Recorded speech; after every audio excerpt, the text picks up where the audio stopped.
Good evening, everyone. It's First Mondays. Woo! Woo! And we are here to invite you in to network, share, and grow this evening. Woo! I'm here with my partner, Miss Francine Gregory, real estate entrepreneur, tech diva. I'm Terralina from California Cover Ups. We're the Biz Chicks, and we are here to introduce you to one of the leading individuals in the area of taxes this evening. So we hope you'll share this out, let your friends know so they can come in and glean some information and knowledge from our guest tonight. But before we get to our mystery guest, but if you were here this morning, you know who it is. At any rate, we just want to welcome everyone in and say, hey, we have really missed you. I was actually over at Seasons, Francine, the other day, and I was just like, oh man, I really miss this. And I saw Kurt, who is yeah, who's a really good friend of ours. And he said he misses you guys too. So I want you to know that our objective is to get back together so that we can connect, share, and grow on a more even personal note. But before we get to that, I want you to know that if you're looking to actually become a partner of the Biz Chicks community, we would love for you to text Biz. Let me find my little notification here. Is it on the list? Yes, text Biz to 33777 and come on in. The water's fine. We would love to help you um, promote your businesses, find tips and tools to help you do business better. And you can do all of that by becoming a member of the Biz Chicks Facebook group. Okay, and we'd love to have you. So, in addition to that, we want you to know that we are. Oh, I took down the banner, friend. Can you put the banner back? Sure. Thank you. Put the banner back up. Thanks. Um, we'd like you to know that we have several things going on where you can find information. First of all, we have our podcast, which you can find over there on Apple, Anchor and Spotify, Spotify, Google, and about seven other places. But exactly. just I'm ready to go to the list. Oh, the list is pretty long. But we do have a podcast and it is under Biz Chicks. We'd love for you to subscribe to our podcast. We and our are YouTube page. I'm sorry. Yes, and we're also over on YouTube. We'd love for you to click that bell on YouTube so you can get the notifications of when we go live, and you can join us there. We're there 8 o'clock every weekday Pacific time. In addition to that, we're on Facebook, and we do have a Facebook group. So we'd love for you to join that group and be a part of Biz Chicks. So we're on, and we are actually on Periscope every morning, every Yep. weekday morning. And so we So want to say hi to everybody watching on Periscope too, because this is going out on three different platforms: Facebook, YouTube, and Periscope. So, and you didn't have to leave your house to join us. isn't that a blessing? Isn't that a blessing? So some of the things that you will enjoy as being a part of Biz Chicks is that we do provide services, and you may be eligible for some Biz Chicks rates. Also, if you're looking for a complimentary consultation, let us know. But you've just joined the groups, and we will talk to you about how that works. We also have workshops, office hours, and masterminds. This is how we help you. So if you're looking for help with your tools for streaming or just how to use your phone, we're all about that. We just recently launched a new service called Tech for Senior, Seniors, Senior Tech Services. Senior Tech Services. So Yes. if you know someone who needs assistance, who may need some, what would you call it? Some help that is patient and clear and in English, we can we can help. So reach out to us. And Now, it's not just seniors too. mhm, you young people can join into, and we'll help you. We just learned a couple of new tricks from on the back of our Apple phone. I was like, what? Okay. So our job is to stay on the cutting edge, keep up with what's going on, and we go out in the trenches and gather the intel and bring it back to you. Exactly. So the other things that we do social media training, basic business training. If you're starting up a business, we can help you with that. We have our mastermind events. We have our tech playground where people come in for assistance with their well, they don't come in right now. We're doing this virtually. Mhm. I just wanted to catch myself. We provide graphic design. We can help you with your website. Just give us a call if you need anything that's connected to social media And or what are your tools. and one of the reasons, one thing that separates us from other coaching platforms is that we don't do a lot of coaching. We do a No. lot of training, like hands-on. Here's what button you need to push. Exactly. Tell me what Right. button to push. Hi, Cecilia. Yeah, so we do Yeah. what what what buttons to push and how to push the Mhm. button, where the button is, that type of thing. So our we're different in that way. Mhm. And we'll point you over to other people to help you, build your mindset on confidence or help you um, do different things. We will point you over in that direction for somebody else. But as far as we're concerned, we do workshops. Did we send Jill a link? Oh, I will send one over there to her. Jill, I think I'm gonna put it over there in Messenger for you. Okay. Because we definitely need to breathe. Oh my goodness. Yes. So, guys, let us know what you've been doing with your businesses this week. We'd love to hear from you over here in the chat, or just let us know what you need help with. Now, if you are a first time listener, we'd love to know that too. Let us know where you're listening from, where you're tuning in from, what state are you residing in, or are you currently watching from. We'd love to know that. Right. Mm-hmm. And we're going to give you an opportunity to put your information out there to someone else for other people to be able to find you. You have genius to share, and we want you to be able to share that genius. Yeah, also, we're going to ask you to share this out too. Facebook Mm-hmm. is a little different. I understand now. I was listening to something, and they said that if you use a third party to go live, they suppress Oh, your uh, reach. your reach. There you go. Mm-hmm. And that Mm-hmm. means, okay, so Facebook wants you to use them natively, Mm. and like, okay, because we're using this third party, right? So Yes. this is helping us get out to Facebook, uh, YouTube, and Periscope. But I believe it would be a little different if we were trying to get out Directly. directly, right? Mm.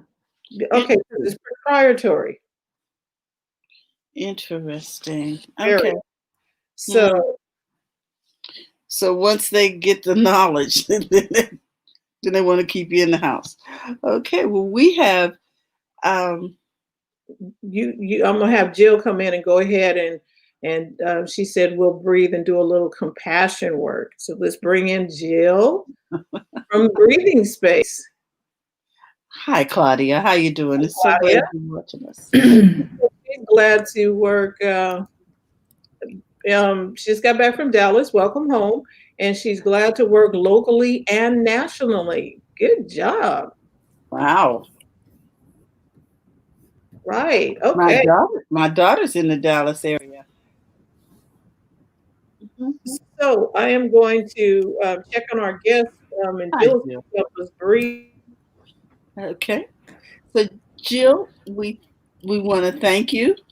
I'm going to put you up here so we can get you in the frame, and I'm going to try a different view here.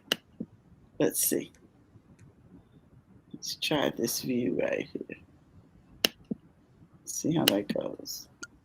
Okay, There let's we also, I like that view. go. I Let's did this. also, I'd like to learn a little bit more about Jill and what she does.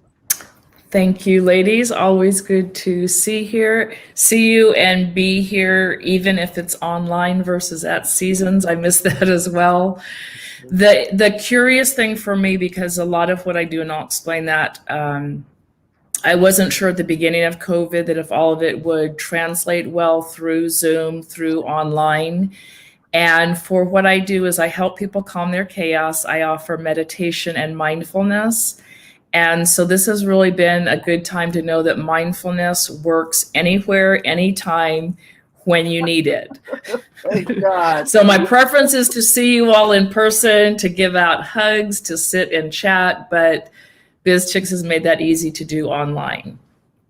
My name is Jill Weston, for those of you who don't know me, and I have a business in Elk Grove, which is near Sacramento, and it's called Breathing Space. I've been online pretty much since COVID shut down some of the practices.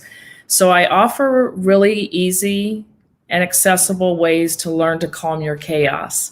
And we do it through breathing, sometimes through movement. And then I also offer something called Yoga Nidra, which means you lay down with a blanket and a pillow. I guide you through a body scan where you realize where you're holding stress, and you have a chance to find refocus, to work on your projects, to not get too frustrated with Zoom meetings, all of that.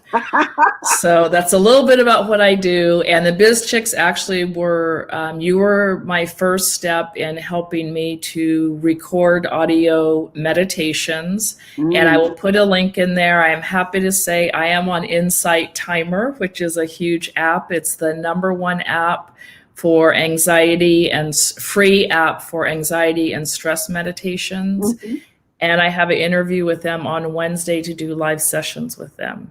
I love it. And you two got me started because I was nervous, I was scared, I didn't want to deal with the tech, and the BizChicks got me going. So that's a success story for anyone who's thinking about using your services. We are so excited for you. Yeah, and I'll put a link in there when our guest speaker comes on. Okay. So I'll take maybe just less than 3 minutes or so, because I know we have our speaker that's ready. One thing I'm going to show you is what's called a balancing breath. It's a very good breath to use anytime when you might either feel like you need some relaxation or you need a little focus. So with the elections coming up, every time there's a COVID update, every time you're looking at your business, this is a very, very good way to breathe, and it gives you exactly what you need. Real quick, the purpose of breathing, because some people may say, I'm already breathing. Well, like, what are you talking about? We have systems in our body. So no matter how you think you're breathing, we have systems in our body that can benefit from you controlling your breath and using your breath a certain way.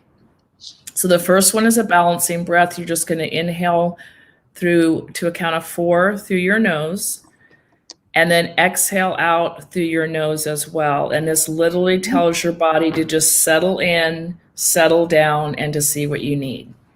Oh. So you can sit, you can stand. If you're listening to this while you're driving, please don't do this. But other than that, you don't have to be in a special position. So you will inhale for 1, 2, 3, 4 through your nose, and then exhale for 4, 3, 2, 1. Inhale, 1, 2, 3, 4. Relax your jaw and exhale for 4, 3, 2, and 1. One more time. Inhale through the nose. 1, 2, 3, 4. Relax your jaw and exhale for 4, 3, 2, and 1. And just sit for a moment. You can have your eyes open or eyes closed. and notice any differences if you notice anything. Just notice any differences. And the nice thing with the breathing techniques is sometimes just that first couple rounds is not enough. The nice thing is you can repeat that as often as you need until you feel either more energy or less energy. So again, it's all up to you to see how you want to feel and how you need to feel. And then repeat that inhale 4 and exhale 4 till you feel how you want to feel. Really good before you pick up the phone or maybe send a text to work on things. And then the other thing I'll show you if we have time, it's called a compassion hold. It takes a little more technique, but the idea is that you're just moving your hands to different parts of your body to bring attention there and to almost self-soothe. So, and this is not something I created. I'll put the link for the woman who created this technique. So if you're comfortable, you take both hands and put them on the side of your head. You can use your fingertips a little bit and even give yourself a little bit of a massage. And just see where your fingers want to go. You can close your eyes if you want to. Then you're going to place your right hand on your forehead and your left hand is going to cup the back of your head. So right hand is on the forehead, left hand is there, back of the head. Just imagine that you're kind of cradling your head. Then you'll bring your right hand down across your heart. I'll watch my microphone. And then your left hand to your belly. Left hand on the belly.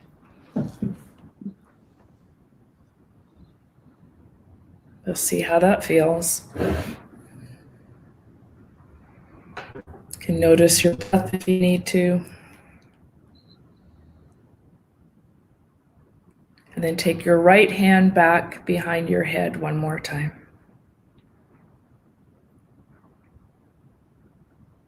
You can drop both hands down and see how that feels.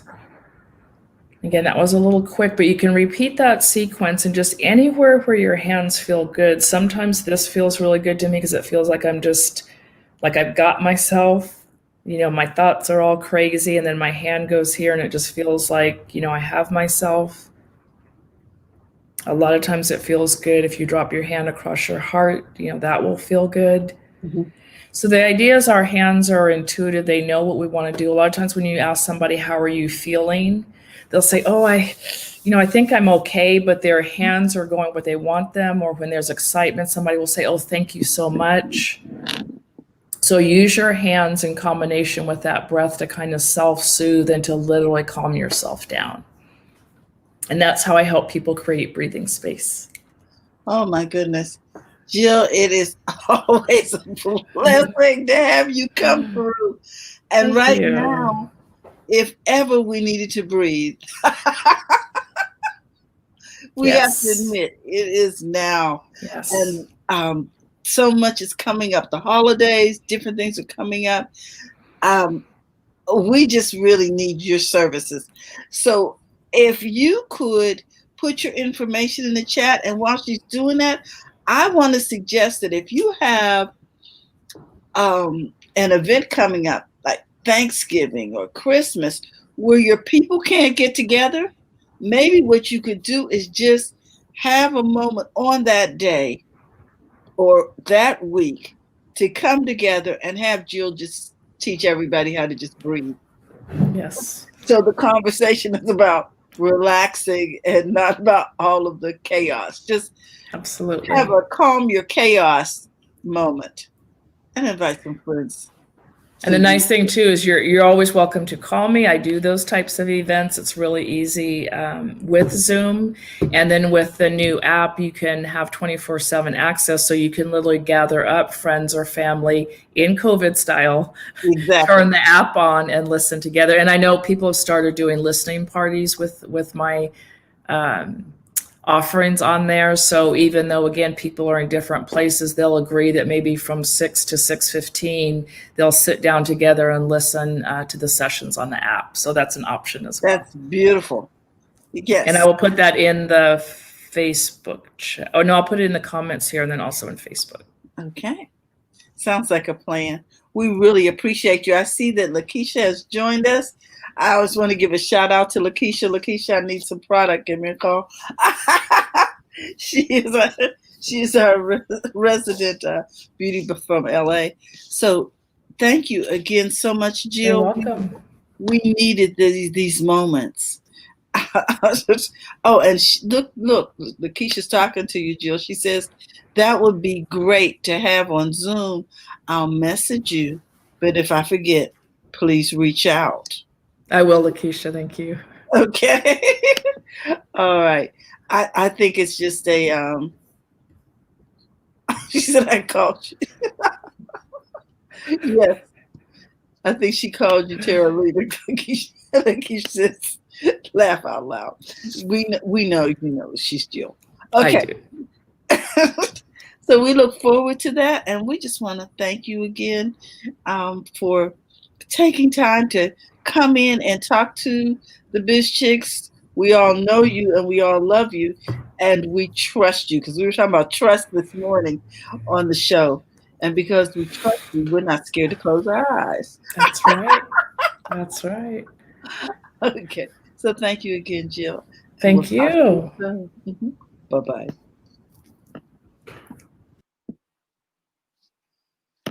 How are you, Miss Fran? Yeah.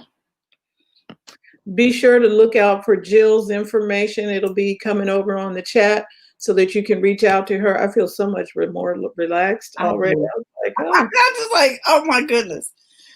Oh, Terry, Lakeisha said she called you about your product. Oh, okay. Okay, right. So our next guest, as we promised, I sent out the text message saying that we were going to have the tax guy coming in, and his name is Paul Jubb, and he's from right here in, well, I'll let him tell his story when we get into the interview. But I want you all to get a pen and paper, listen up, because we're going to get some information. Tax season, the lines have been blurred. We have had extensions, and then we're going into the new year, and taxes are coming up. So we don't know where one tax season ends and the other one begins, but we're going to get some help. Now, we always talk about vegetables because we do a lot of ice cream and candy over here. Today is about the vegetables. We need to do our business chores, and our business chores include taxes. Mm-hmm. Taxes, that type of thing. Those are the chores that need to be done in business if we want to stay in business. So this gentleman is someone that's going to help us with that, and we're going to have him come on in. Paul, if you'll pull your headroom down just a little bit on your laptop, we're going to pull you out right on in here. So without further ado, Terry, I'll let you because I don't know what buttons you're pushing to make stuff happen. I'm like, whatever. All right, so here we go. We have Mr. Paul Jubb from Tax Services Inc. here in Sacramento, California, and he is in East Sacramento area. And Mr. Jubb, I had the pleasure of meeting him.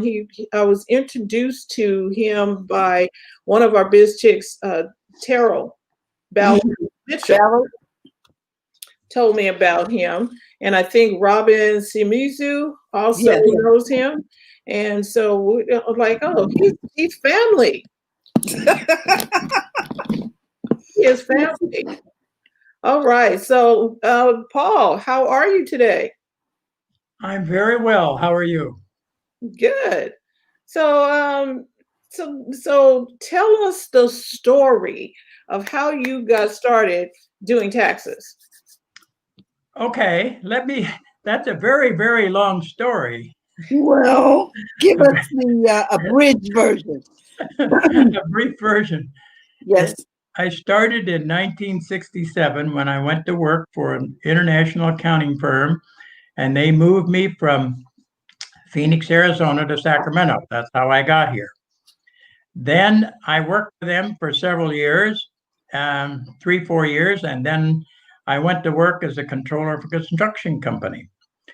And then I went to work for the County of Sacramento as an audit supervisor in the county auditor's office, which they have since done away with the county auditor, but I worked there for about 8 or 9 years.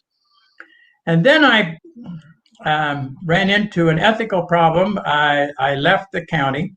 I didn't have an ethical problem, but they did. So it's easier to switch than fight. So I went to work for the Sacramento Municipal Utility District as an internal auditor. And that's when an ethical issue come up, and I said, they didn't have whistleblower laws then. So I just left quietly, and I opened my tax practice in 1982. That's a long time ago. Mm. And I've been working in taxes ever since. I worked in taxes in these other places also because I was auditing, not necessarily auditing taxes, but I was auditing their books. Mm. So I have quite a bit of experience in auditing, about 15 years. Then, and during my tax practice in later years, I volunteered to teach for the Internal Revenue Service payroll for people who were beginning. And I haven't done that for a couple of years because of a lot of other busyness that's come upon me. So first off, I need to explain to you what an enrolled agent is. An enrolled agent represents taxpayers before the Internal Revenue Service. We advise and help prepare tax returns for individuals and partnerships, corporations, estates, trusts, and other tax entities. However, you also, I'm frequently referred to as a CPA, which is not true. We have CPAs who are enrolled agents, and we have CPAs who are we have attorneys who are enrolled agents, because there's a group of 3 that are licensed by the Internal Revenue Service to represent their clients before Internal Revenue Service. The first group is enrolled agents. The second group is certified public accountants, and the attorneys are also enrolled agents. And the reason that the CPAs and the attorneys become enrolled agents is because enrolled agents are licensed in all 50 states. And CPAs and attorney are only licensed in the state that they reside and take the CPA and the bar. Mm-hmm. So many of the CPAs and attorneys are enrolled agents, not many of them, but quite a number, because it allows them to practice in other states with taxes. Okay. That's probably more than you really wanted to know. Well, however, it's helpful. Well, it's helpful to know who you're dealing with. Mm-hmm. And their qualifications. And that also applies to other areas of business, especially when you're getting advice, because there are many people who will give you advice and don't realize it's the wrong advice, but that's what they heard or what they relate. And so you need, as a new business owner, you need to make sure you get a qualified person, even in your bookkeeping. But bookkeeping can be simplified, and for most small business, bookkeeping can be simplified. If you're so the first thing I want to tell you about being in business for yourself, you need to have your business separated from your personal. Do not mix the two. I can tell you nightmare stories where I've represented people that mix the personal and the business, and it is a complete nightmare. And let me tell you, you will pay heavily for it, or you'll spend a very, very long time trying to prove every little item of expense that was business. And that can be difficult depending on how good a record keeper you are. So let me give you a small example of record keeping. If you're doing any kind of business meetings, like you meet a client at a restaurant and you have a meal, that's deductible. They changed the regulations just in 2017, where you're no longer to have a yacht and take your clients out and deduct the yacht. It used to be pretty liberal, but they've tightened that up a lot. So when you take somebody to lunch, you need to write on the back of your receipt who it was, what you talked about, and how it relates to your business. It doesn't have to be long. It just have to be short notes. So when you show it to Internal Revenue Auditor, that he'll easily understand what you've done. Now, as far as your books, if you can find a good bookkeeper, they're worth an awful lot, but they need to know exactly what they're doing. And if you have a different type of business entity, for example, an LLC or a partnership or a corporation, that requires quite a bit more skills for the bookkeeper, because those expenses have to be recorded in a certain manner. Now, if there's anybody has questions, and I'm sure you all have questions, I've never spoken to an audience before that didn't have questions. And so I'm happy to take your questions one at a time. All right. Okay. So, Terry, okay, let me see. I'm figuring out how to work this thing again. So what we want to do is, if you have questions for Mr. Paul Jubb, please put them in the chat over here, because I'm sure we all do. And one of the questions I was going to ask is the PPL. There are some businesses who may have taken advantage of that, meaning that okay, how about, what is a PPL? Let's do that. Well, it's a payroll relief, and I apologize, but I'm a one-man band. Mm-hmm. Oh, no and worries. I have to tell this person I'm going to call him back. Otherwise, okay. A PPL is a payroll loan, and under certain circumstances, you can get the loan forgiven, depending on the circumstances. It's way too complicated to try to explain in a sentence or two.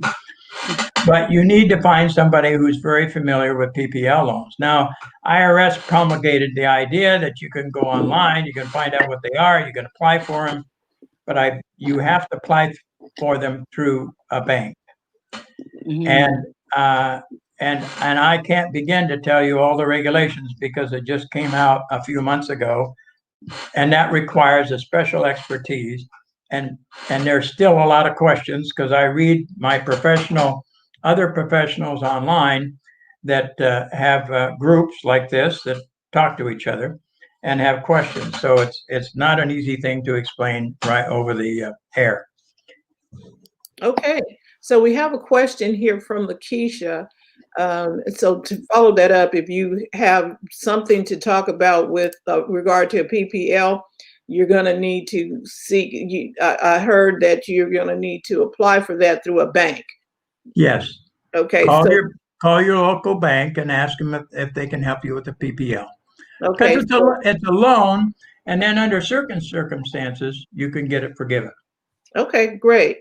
Because that's the next question, but I'm gonna go there. Oh, well, this is having to do with the previous topic, which was Lakeisha asked, what is the average for a bookkeeper, or is it based on how much you make? No, it should never be based on the income. I mean, nobody could afford one if we did that. I don't do bookkeeping because I have way too much experience, and it's way too expensive. You couldn't afford to have me as your bookkeeper. It's just way out of base. But normally you can find one. It'll range depending on how much they work they do for you. I know that Intuit's QuickBooks, they say everybody can be a bookkeeper, and this is all you have to do. That takes a lot of insight, and you got to have a lot of knowledge about how you do business. And I find that people think they know what they're doing. They give me a set of financial statements of QuickBooks, and they make no sense at all, because they have no idea what debits and credits are. They have no idea what they're doing. They just, I send out bills and I get paid, and it's usually a mess unless you've had some special training in working with QuickBooks. So I don't recommend you take that on unless you've had a lot of experience with computers, because you can do it online. You can go to Intuit or QuickBooks and you can keep all this online, but it all costs money. And whatever you can do, if you're starting out in business, whatever you can do for yourself, I'm really serious about this one. It's a learning process. You need to learn what to do and what you can do for yourself, and then when you learn how to do it, you'll have a good judgment of what the other people are doing for you. Otherwise, you don't have a clue. And bookkeeping can range anywhere from $50 a month to $250, $300, depending on how big organization and how much work they're doing. But you're going, it's like going in as a gladiator without any defense. You're just going to get slaughtered. And so, and until you find out, and then you say, oh, I wish that I would have done it. But if you can find a bookkeeper that will help educate you on what they're doing, or even find out yourself, that I can recommend strongly, because I used to teach, not this class, but I used to teach accounting at Kasumi's. And by the way, that's a qualifications I never talk about much, because I haven't taught for 4 years, but I have a lifetime teaching credential and I can teach accounting. I taught at Sac State for 1 semester and said, these kids are children. They haven't grown up yet and don't know how to work. So I just said, I have not the time or energy to put into teaching the class when the students really are not interested in learning. They're just interested in how can I get through this class and get a grade. And just forget it. I'm not going to waste my time with those people, because it's a waste of time. At any rate, that's my teaching philosophy. So when the clients are paying for the education, I find they learn much quicker. Mm-hmm. Nice. Free education is great for the people, but you should have to qualify for it. You just can't give it to everybody. It just doesn't make any sense, because if somebody gives you something, it has no value because it's a gift. Doesn't mean anything to you, except it might be from a close friend. But gifts, it just destroys people, Wow. And that happens to spoiled children. Trust me. My daughter ran my accounting office when she attended Sac State. So I have a pretty good idea. And now she's very, very successful. So I don't speak from lack of experience. I probably have more experience in taxes and longer than most of you people are old. Okay. So we have another question here. Mm-hmm. And excuse me for interrupting, but I want to answer that first question. And that is, unless a PPL means nothing unless you have employees. If you don't have any employees, forget it. Get it out of your vocabulary. You're not going to use it. Once you get employees, then it becomes more important. I forgot to tell you that when I was responding. Okay, so Jill says, yes, I received a small PPP loan and would like to know if it's likely loans under $1 certain amount will be forgiven without filing. Without filing, you will get nothing without filing. If you don't file your taxes and you have a refund coming, you get nothing. So I received a small PPP loan and would like to know if it's likely loans under a certain dollar amount will be forgiven without filing. I'm sorry, but that's beyond my information on the top of my head. I would have to look at that carefully. But and I may have misspoke, and I want to make this clear. I said a PPP loan is for payroll, but I understand there are small businesses that can get that too. Mm-hmm. Okay. Got another question here. Any general recommendations if a sole business owner owns their business space and conducts business in it, paying rent, salary, etc.? What's business? I have a question. What business space are they referring to? Jill, you still have that link. You can come in and ask, because sometime in the chat is not clear. So if you want to still come in and ask your question, that would help. If you're still camera ready. Yes. If she's, I can answer this. If she has a storefront where she does business out of, Hmm. She does. Yes, she is. okay, then conducts business at paying rent. I'm not a general recommendation. If a sole business owner owns their business space, if they own the space, um, And she conducts is business it a from condo or I'm not. That's It's- not clear to me. it's a commercial space. It's a commercial, and she owns it. Yes. Does she own it or does she rent it? No, she owns it. Okay. If she owns it, how could she pay rent? You can't pay rent to yourself. What? Okay. Yes. You can, but you have to claim the income, and then you can deduct the expense. Okay. Okay, we're going to get Jill in here for clarification. Okay, Jill, ask that question, please.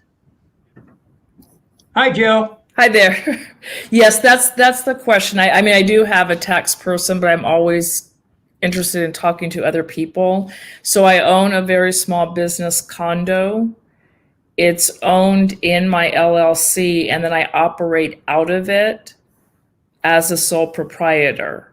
Okay. So just any general suggestions that you would have as to do I pay the LLC rent, for example? I don't need a salary from it. Do I draw a salary? Any recommendations, especially with any tax changes coming up? Well, why would you pay yourself rent?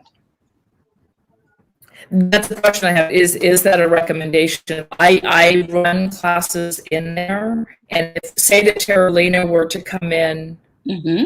Oh, he went away. I scared him away. Oh, If Terralina were to come in and rent the space, she would pay the business space. So different people have suggested if I am in my own business using the space, it might be good for the business to receive rent, for me to treat myself just as I would treat Terry or Fran. As a general recommendation, it's always positive to receive rent. Okay. It's always positive. Okay. But you can't pay yourself rent. And some people make that mistake. They think they can pay themselves rent. But if you do, you have income. And then what are you going to do? Deduct the rent that you paid yourself? That's kind of a circle. That's why I was asking. Okay. And it's a vicious circle. It's a waste of time. Okay. Okay. Yeah. And then But And if you can collect rent, I don't care who you collect it from. That's great. That's what you want to try and do. Okay. And the That makes PPP sense. question was, I'm hearing that, like, I received, I mean, it's fine to say, I think it was like $1,500 was all. So there's some discussion that if businesses receive 50,000 or less, that we don't need to file any type of paperwork to demonstrate what we did with the money. Where when we first got the loan, it was very clear that you had to show it was for utilities or payroll. And now some people are saying the government's just going to wash their hands if it was 50,000 or less. Well, that's honestly, Jill, I cannot give you a definitive answer. I have a client who has a PPL, but he has an employee, and it's a partnership, and he employs the employee in the partnership. But I just can't answer it. It takes some little research, and it's kind of simple in that you look at your loan conditions at the beginning, and then you have to look for information that says they're not going to ask for it back. But otherwise, I don't think that you can ignore it. Okay. Yeah, So, some people are saying it's dependent on the elections, that either based on who wins the presidency or different things in the Give me a break. economy. Come on. If they'll come back, because there have been so many changes, I guess, to what the initial purpose was. Jill, I would No. suggest that it's just a government thing. A lot of times when you're operating at the federal level, the regulations don't get written by the feds, they get written by individual states, or so the framework is so flexible that it's sort of like they're building the plane while they're flying it. So Yes, so you that's have part to- of why I didn't qualify at first, and then I qualified in August, and then it was about 2 months after someone said, plan to file your paperwork Yes. to approve the forgiveness, and then someone else said that everything was so chaotic that they may just have a certain threshold that they will ask for the money back. Okay. Okay. So Fred? here's my take on the thing. And Paul, you can correct me if I'm wrong. The whole thing in 1932, when the IRS started all of this was supposed to have been a one-time deal. It has been going on ever since. So I don't understand, somebody saying, well, they're not going to come back after you, or they're not going to come back and ask. I think you better be prepared just in case they do ask, because it's not likely they're going to forget about it. It's much better to be on the offensive than the defensive. So make sure you have good solid. And one of the places you could look, many of your people here might want to write this down. It's a rather simple website. And I'm going to give you the reference so you can go on and look on the website, and you should be able to find something about PPL loans and what they're doing. And that's called irs.gov, a rather simple search. Put that in your Google and you'll go right to where you want to go. And then I can also recommend that if you're familiar with your terms of your contract or your loan, then just Google it and see what you can find that way. You can't believe how many times I can just Google a tax question and get my answer. So I'm actually flabbergasted. But the risk you encounter then is that you got to recognize the right answer, or you have to recognize the answer that you found and make sure you know that it's a good answer, or that perhaps things have changed since then. So Right. that's the best recommendation I can make to you. Thank you. Okay. You're welcome, Jill. Another question here. Any anticipated business tax changes, or depends, or anything that depends on the election outcome? Go ahead. I just think they change the code every year anyway. So yeah, that's kind of a broad question, but I can tell you, I've never found tax changes dependent on an election. It doesn't change immediately after the election. It takes a very long time, IRS, to change the regs. And for me to even suggest, infer, or imply that I know about all the changes, you know very good and well, if I told you I knew it all, you'd know I was lying. So it's going to happen. We got changes from March to October, and I'm telling, it's very, very difficult to keep up, and I'm still trying to get my brain wrapped around all these changes that happen. And it's not, and the changes aren't going to change after the election. That so many people think the election only depends on electing the person that they're electing, and has nothing to do with the tax laws right now. That has to go through Congress. Exactly. The House of Representatives have to pass every revenue law, then it goes to the Senate and it's approved, and then the president signs it. That's our control on our government. So we don't have a bunch of people passing tax laws without some stop on it. And that's the end of my civil lecture. Okay. Thank you. Don't listen to people. Oh. Be prepared. And Lakeisha says you're talking her language. Wait, push the wrong button. Talking her language, offense, not defense. And SBA are doing classes, so you know as well. So the SBA is doing classes. That's the Small Business Administration. And then codes change, but not because of an election. It's a marketing tool to get you to vote a certain way. Yes, that's exactly right. I agree with her 100%. And it's like the word organic, non-gluten, or etc. It's marketing strategy. You got that right. Right. So, Paul, give us one tip that you can share with our audience. What is one tip that you would leave with our audience? Be very careful who you listen to. Well stated. Very nice. So you heard him. You heard it right here. Be very, very careful who you listen to. And I think that goes for any aspect of our lives. Just be careful. We talked about it. There are 5,000 messages that cross our path every day on TV, radio, books, whatever, and everybody's trying to get your attention. And we talked this morning about finding a trusted source. So Right. Thank you, Paul. We consider you a trusted source. Well, I'm happy to relate to you. I was very surprised I didn't get any technical questions other than PPLs, and I can't imagine people starting or newly in business that don't have a fistful of questions about taxes.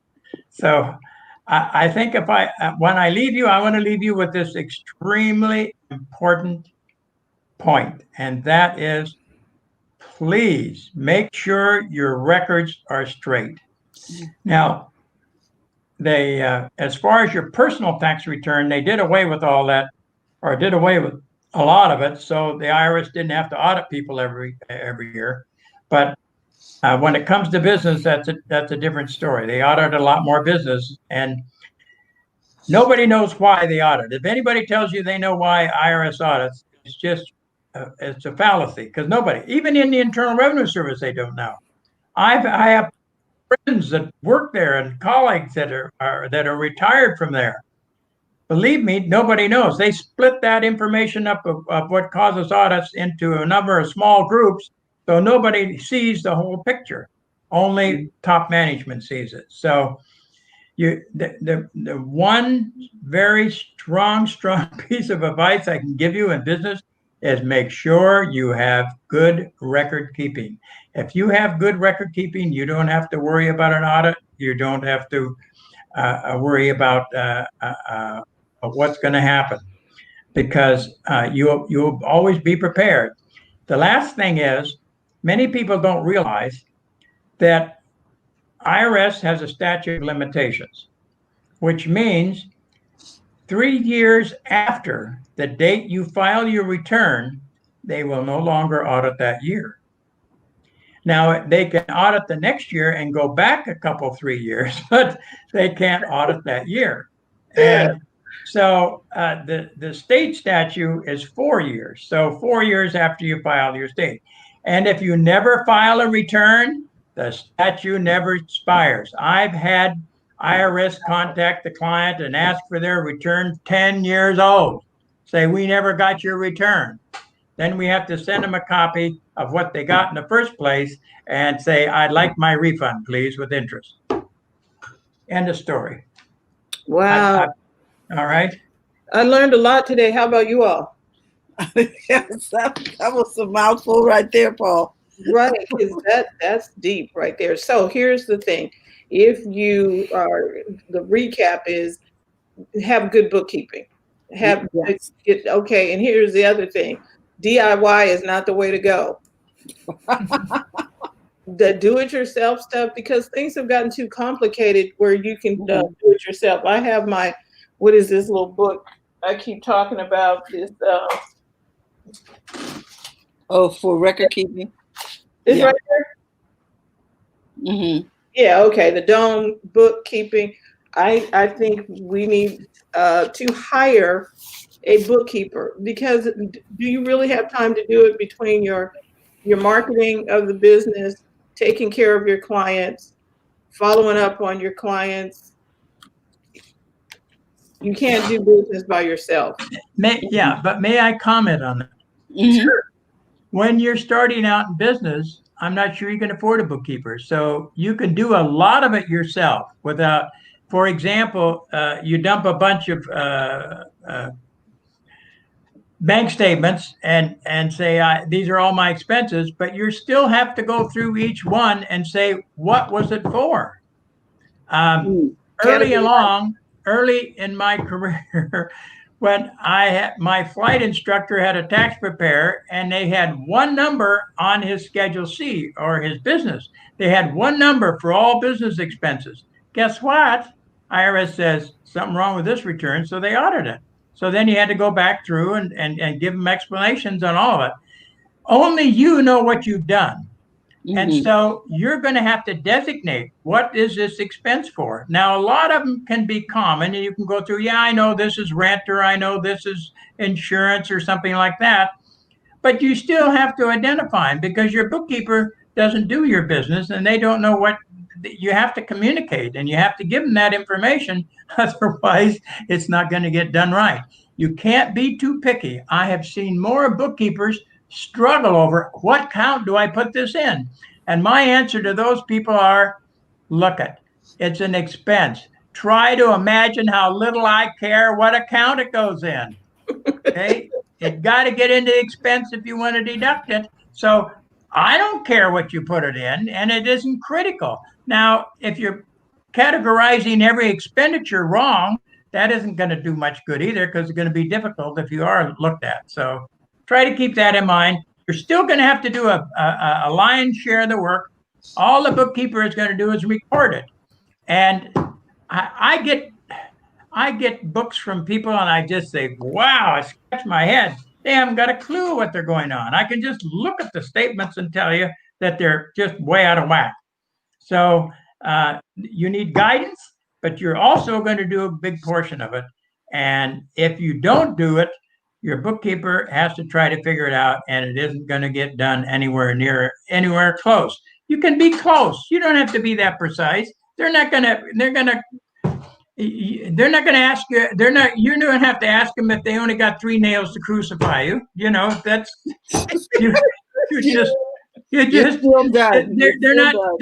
they're reasonable people. I've been through many audits, and I've represented many clients in audits. And as long as you're reasonable and just not trying to defraud them, and I understand this is a church group, so I don't have to preach to you. For real. Any rate, as long as you know your intentions are good and it's reasonable, you aren't going to have any. I don't want to emphasize preciseness too heavily, Okay. but there are basic questions that you, as a business owner, have to, for sure, give your bookkeeper information. Well, if I got to give the bookkeeper the information, why don't I just record it? Why don't I get some good advice and just record it? So it makes sense. Don't think that you have to have. I'm sorry. Any rate, it's a very delicate balance. So don't think you got to go hire a bookkeeper at first until you figure out what's going on, because you're going to do a lot of the work yourself anyhow, unless you want to pay the bookkeeper to try to figure it out, and they're just going to charge for their time. So it's okay. So I can't emphasize that strongly. So this goes back to what we were talking about, your business chores. Like every week you should be sitting down, or what is it? Every week you sit down with your receipts. At least you can put them in the Dome book. Right.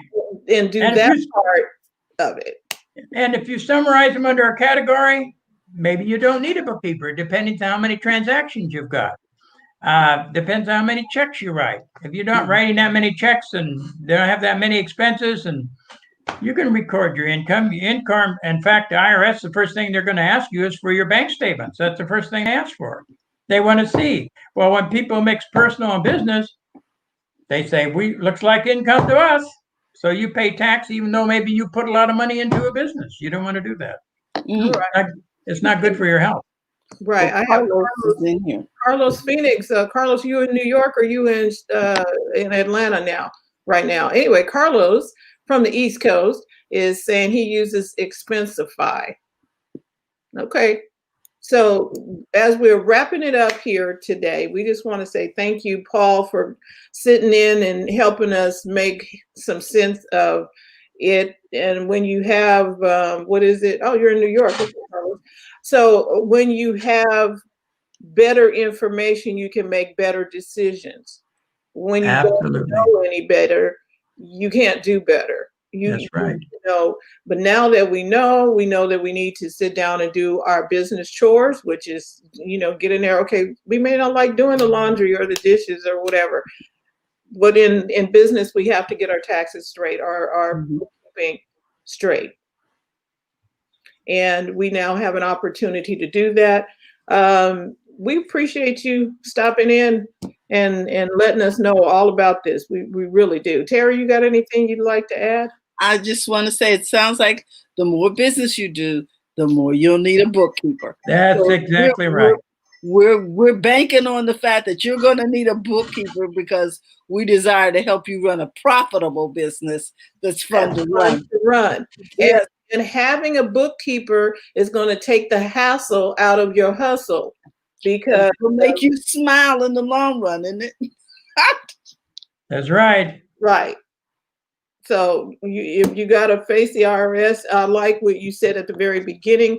If you need someone that is an enrolled agent.